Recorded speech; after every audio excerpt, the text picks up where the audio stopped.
Bonjour, bienvenue sur la construction du réseau de Wessenheim et de son extension. Aujourd'hui, une toute petite vidéo pour vous présenter un outil. Donc cette vidéo va être dans la playlist Workshop. Et donc, je vous présente la scie japonaise. J'en ai parlé dans des lives précédemment et on m'avait demandé un petit peu qu'est-ce que c'était, quelle forme ça avait. Donc une scie japonaise, c'est très intéressant parce que ça a une lame qui est très très fine et qui est muni d'une double dentelure.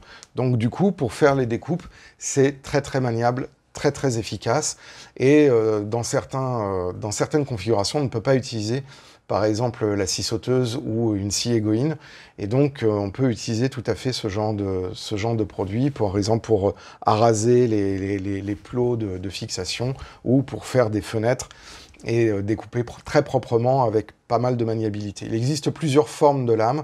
Ça, c'est la lame classique, on va dire. Elle se démonte. Et c'est un outil que je vais utiliser très très souvent, notamment sur le projet Nomade. Vous aurez l'occasion de le voir quand on fera les modifications des modules pour pouvoir notamment accéder au moteur d'aiguillage. Donc voilà, vous pouvez la trouver dans n'importe quel magasin de bricolage. Ça coûte pas excessivement cher. Il faut bien penser de temps en temps à recouvrir la lame avec un petit peu de WD-40 pour éviter qu'elle rouille. Et donc voilà, c'est un produit, c'est donc un outil à avoir dans votre caisse à outils. Je vous le conseille très très fortement. Et ça rend de nombreux services. En tout cas, je tenais aussi à vous remercier. Vous êtes de plus en plus nombreux à regarder la chaîne Bienvenue à Wessenheim. N'hésitez pas à vous abonner. N'hésitez pas non plus à partager, liker cette vidéo si vous l'aimez.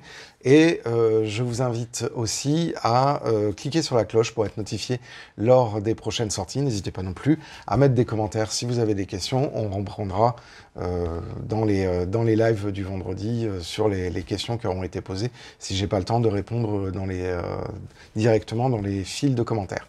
En tout cas, moi je vous souhaite une très très bonne journée et je vous dis à très bientôt pour la suite de la construction du réseau de Wessenheim et de son extension, et bien évidemment aussi pour le projet Nomade. Ciao!